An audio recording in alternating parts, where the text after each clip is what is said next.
the ambulance and I see Xavier, my brother, who I was staying with, and my brother Trayvon. And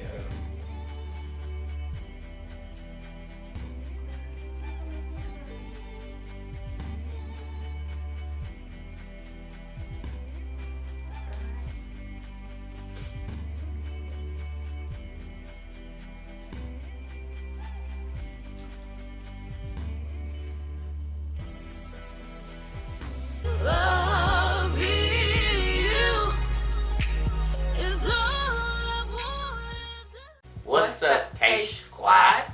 In this video today, a lot of you have been asking me to finish my part of her car accident story because you know your boy was bawling, he was crying. It was kind of it's a touchy, you know, subject to talk about. But if you have not watched that video, the link will be in the description box, and it also popped up somewhere up here. Yeah, your boy was balling, but I'm good now. I get to tell you guys the part that y'all didn't get to hear and that she probably don't remember. Yeah. Cause they had her hooked up on them drugs in the hospital. You know, y'all get what y'all been waiting for. So with that being said, you ready? Yep. Alright, so I remember leaving off saying that I was on the phone with her mom and, you know, telling her what was going on. And she told me to go in her glove compartment to get the rest of her papers and pictures, all that stuff she had in her glove. And I was like, alright, so like when I got off the phone, I got off the ambulance and I seen Zay and Trayvon, you know, say what's up to them. I'm sure they saw the pain in my eyes because when I was walking to the car, it's like a big brick wall because we under the freeway.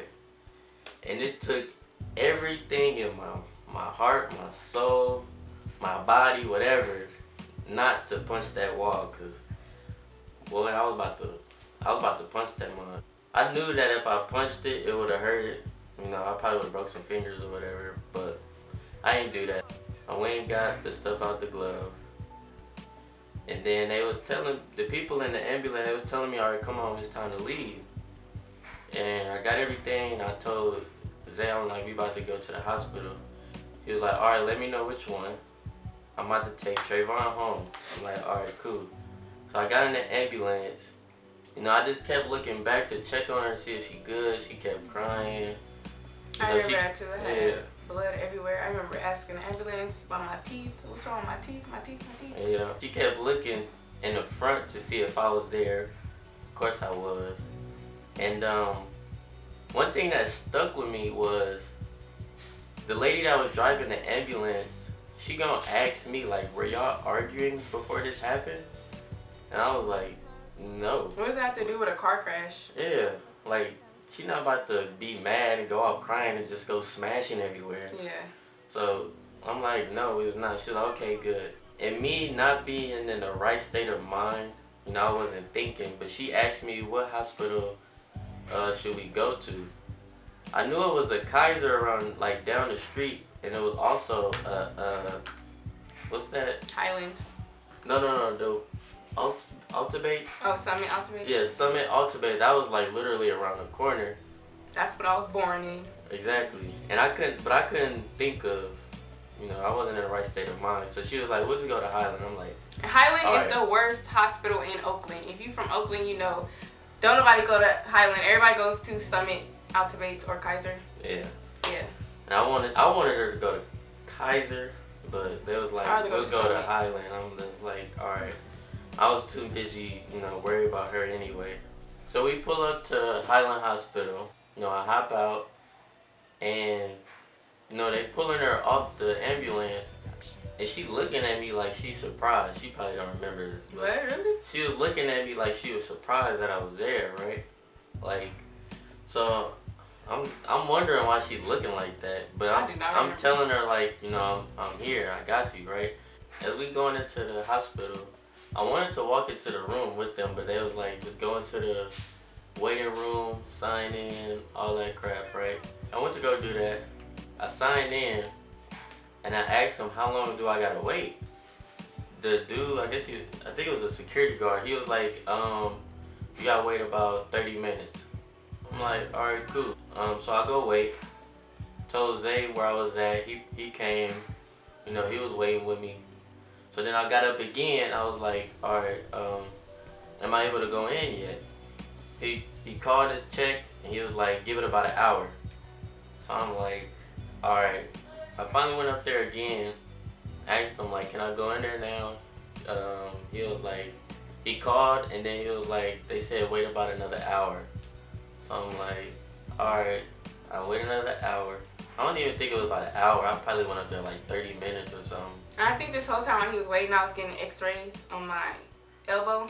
Yeah, x-rays, and they was talking to you, like interviewing you or oh something. yeah, like it was that. a bunch of like, oh yeah, reporters are Yeah, cutting my clothes off, and I think I got that half of the story. Yeah. In the video. I would suggest you guys watch the first video before you come to this one. Yeah. Then I went up there again, and dude called. He was like, give it about another 20 minutes. So I'm getting frustrated because, you know, I'm trying to get in there and see my girl. So I gave it another like 20 minutes, probably wasn't even that. I went up there, he was like, all right, they said you good to go. I'm like, cool, me and Zay went. So we went in there, you know, I'm holding my composure because, you know, they got the little neck brace on her. You know, she laying in there, blood on her face still, all that kind of crap. I'm keeping my composure, it's me, Zay, and her. You know, making sure she okay. My brother Zay, the way he is, you can be down and he'll still try to make you laugh to make you feel better. He was making me laugh. He was making her laugh. I was laughing. Like that's my brother, you feel me? But then he had to get ready to go because he had to go to work, right? As soon as he left, that vibe changed and it's just like my whole mood dropped and I'm just, you know, I'm bawling, like, seeing her like that, and it was just hard. I told her that, and she was like, yeah, I know. You know, ever since he left, you know, it's just, the mood changed, because I didn't want to, you know, I didn't want to see my girl like that in the stretcher, or the hospital bed, or whatever. And the boy, by the way, the boy he's talking about raps our outro. Yeah. And his girlfriend sings our intro. Exactly. I kept trying to, you know, make her feel better. She kept crying, this and that. I kept crying. I was in so much pain. She was in pain. I ain't have nowhere to sleep, so I had to sleep in an uncomfortable ass chair. I kept trying to make sure, like, the medicine was helping. Every time she said she wanted more, I'd call the doctor in to get her some medicine. You know, anything that she needed, she wanted me to, yeah, if she needed to move, I'd move her. She wanted me to get in the bed with her, but I didn't want to do that because I already know the pain that she was in. So I already knew that would have been hard and I didn't want to hurt her or nothing. She was really in pain. My lip, my mouth, my teeth, my face, toe up. Like, she was really trying to go to sleep and, you know, I'll rub her head or, you know, rub her hair or whatever, to try to help her go to sleep, you know, to make, you know, let her know that I'm right here. She'll fall asleep, but like every 5 minutes, she wake up panicking like, oh my god, like she was. I kind of remember that. I remember one time I did that in the hospital. I did it once, or did I do it more? You did it way more than that. I know the first time I did it, or whenever I did it, it's when the doctor closed the door. Every sudden noise she heard in the hospital, she'd wake up, start panicking, then start crying. Cause she was like really, really scared, you know? I was extremely scared, and that kind of makes, like, that situation that happened in my life kind of makes me scared of the dark. Yeah, she didn't want to be in the dark for nothing. At all. Like, after that, I say like 2 months after my car accident, I did not sleep in the dark at all, because my car accident happened in the dark, so I'll just freak out like, oh my god, it's gonna happen again. I just didn't sleep in the dark. Now I'm just now getting in the midst of sleeping in the dark, but I'll have my laptop light on. But I'm getting used to it, and that was like a whole last year and a half ago. And she wouldn't sleep in the dark unless I was there or her mom was there. Yeah, my mom slept with me for 2 weeks, you guys. Literally. She slept in my bed for 2 weeks. Literally. Didn't get up unless I got up. You guys watched the last video. Yeah. She dressed me, fed me, bathed me, did my hair. Like, of course I had to take my weave out. My mom, you know. Anyway, she did my hair, putting my real hair up, and just doing so much for me. I had to take my weave out because it had like a blood in it. That's what it was. Yeah. Had too much blood in it, so my mom took my weave out. I literally stayed there overnight. I was uncomfortable, neck hurting, back hurting, but I didn't really care because, you know, I'm making sure she okay. She barely even got any sleep because she was so scared, so I had to keep making sure, you know, I mean, letting her know, like, you know, everything's okay. It's just the hospital, the door, or something, you know what I mean? I mean, she kept telling me she had to pee, and for some reason, every time she tried to pee, it just wouldn't come. Like, she weren't able to get out the bed. The doctor said she couldn't. So my body, I feel like it wasn't coming out because my body was in shock. But so they gave her a little bucket. I'm sure a lot of y'all know what the bucket is for, or to throw what it looked like. Yeah. Pee. Every time she tried to use it, she, you know, nothing would come out. And she kept saying, I think it's because my body in shock. She probably tried about like 5 times. And the cold part is, she kept telling me, like, I feel like you're scared that, you know, I gotta pee in this bucket because I'm on my period. And Yeah. I'm like, if it's too much info, because we know there are little kids on here watching this that probably haven't started their period yet, so don't freak out, you guys. It's totally normal. We know that there's boys watching. Older boys will understand. It's normal. Younger boys, don't freak out, okay? Yeah. It's okay. So, she felt like I was scared. I wasn't. When she peed, it was nothing. Like, no period, nothing. I didn't pee till the day I left the hospital when I was with my mom in the bathroom. She was dressing me. Yeah, that was the second time. Oh, I peed? Yeah. I don't remember, y'all. I don't remember. Well, yeah, you peed in the bucket and I dumped it out. I do not remember that. There was just a whole lot going on. I couldn't sleep. She couldn't sleep. She only slept like 5 minutes and wake up. 5 minutes, wake up. And I know y'all want to know, because remember everybody was saying, why would you take a selfie when you're in the hospital? The picture that's in the video that I showed earlier in the video was not a selfie, you guys. It's not like I was laying on the bed. It was like, Keion actually took that picture of me, right? Because my mom wasn't there. She lived like 45 minutes away from the hospital. So she wanted to know how it looks, like how bad it was. So I told Kianna to take that picture of me and send it to her, and that's how we got the picture. It was not a selfie. Yeah. What the hell? It was not a selfie. That's how the picture She couldn't even hold escalated. her phone. Yeah. Her phone, she had a plus and she couldn't even hold it because she was too weak. Yeah. So Keion took that picture of me, sent it to my mom, and that's when I was like, hey, I should post this picture on social media and get my story out there. Yeah. It wasn't a selfie. Just so y'all know. As we were sitting there, I guess she probably went to sleep for a few minutes.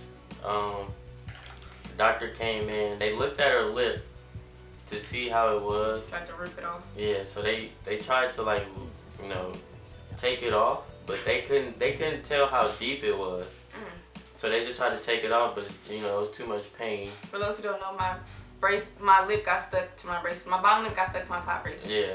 So they tried to take it off, but the braces or the bracket was too deep into her lip.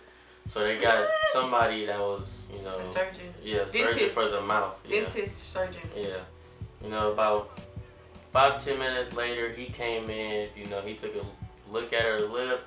You know, he tuggled with it to see how it was. And, you know, he took his time though. He, you know, tuggled, you know, cut some, tuggled some more. You know, she was in pain though, but once he got it off, he stitched it up. She probably don't even remember that. You remember when he stitched it? Yeah. I remember seeing, but. Yeah, but as he was doing it, she was knocked. Like she was knocked out. And that's the funny part. Then when he was done, she woke up. And I remember you and my mom telling me that I kept telling the doctors to call me a princess. Yeah. Remember? She kept telling me to call her a princess. She kept telling her mom to call her a princess.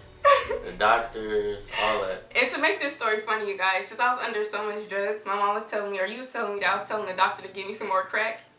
Remember? Or some more I think that was me. I was out of it. She was out. I'm telling you. I kept telling him to give me more crack and call me a princess. Yeah. So, you know, they was doing what they had to do.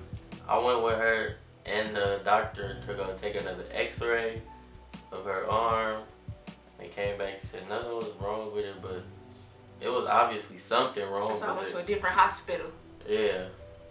But they didn't, I felt like it's Highland. They don't really be knowing what they talking about, honestly. Like, Elbow all that's why, dislocated. yeah, that's why we went to her doctor. And, you know, didn't they give you a sling or something? Some little hard thing. Yeah, a little hard cast. And my hand was, yeah, messed up. Yeah, so they gave her something, but Highland, they don't really treat people right. Sorry if you're a doctor there and you're watching this. Yeah, mind you, her car was out of commission. Her mom's car was out of commission because of the accident. I didn't have a car, so. At the time. Yeah, at the time. So, my bro Xavier, the one that was there, you know, when I first got to the room, he came, picked us up from the hospital, which is all the way in East Oakland, and drove us all the way to Bay Point, which is about, like a 40-minute drive or something like that. Not that long, but to some people it's long. It's not long to us. Yeah, he drove us all the way to her house. You know, she really didn't want me to leave her. I really didn't want to leave her either.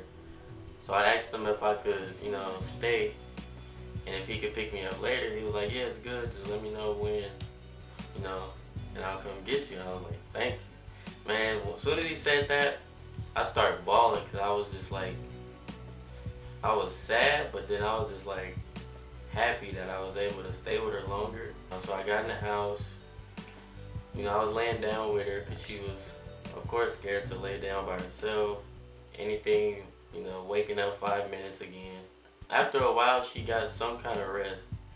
But then we had to wake her up so she can take her medicine. I do not remember that. I remember.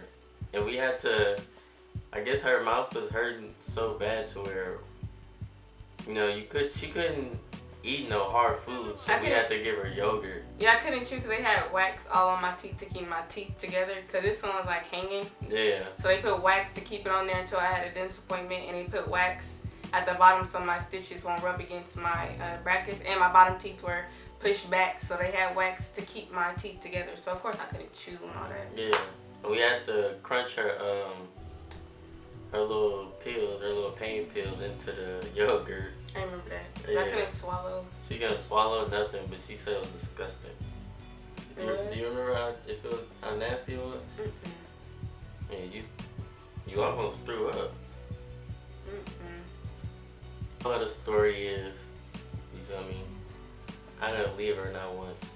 Until that night. I know my moral of the story is to never give up on anything you want to accomplish in life. Don't let anything stop you from doing what you have to do in life, no matter what. Y'all see what I went through, what I looked like. And I didn't let none of that stop me. As you guys know from my last video again, I didn't let none of that stop me. I got me another car, went back to school, went back to work, all that. I didn't let none of that stop me. As you can see today, you can't even tell I was in an accident. Like, babe, where's my scars? Well, I do have a scar on my lip, but you can't see it. You kind of see when I smile, it's a little different. Y'all don't really know because y'all don't know how I used to smile, but it's a little different. These scars on my hand, I'm pretty sure y'all can't see that, but I have 3 scars on my hand from a watch I had on. I had on my mom's watch that day, and it broke, and all the glass went into my hand and my arm somewhere. It healed. Cocoa better did the job. Yeah, that's more of the story. You feel me? I didn't leave her not once, and y'all get to hear my side of what was going on. She don't even really remember anything, at least inside the hospital. So he just wanted to share his side because he started crying. I didn't get to really express everything up until that point. I finally get to see what really went down. You feel me? Remember to like, comment, and subscribe for more of Keion and Kianna. Follow me on Instagram, guys, at itspoppy4_. Add me on Snapchat. I snap back. You don't like that? Add me on Snapchat. I snap back. Shut up. At itspoppy1, that's the number 1, and follow me on Twitter at itspoppyk, and K is spelled K-A-Y. Follow your boy on IG at obey_my fashion. That's 1_. Add me on the snap at obey_king K. Okay. And follow me on Twitter at 2_obey_KZ. And guys, remember to follow us on LIVERAISE. The link will be in the description box. You click it and I think you'll automatically be following us just by that one click. So stalk us on LIVERAISE, you guys, and we'll see you guys soon. Peace. Peace. It's a wrap. Okay. I've been through all kind of shit. See, I'm focused on my money and my tasks ahead. I done seen a lot of shit since a nigga was 10. I need a girl who fly like she part of the wind. She so heavenly.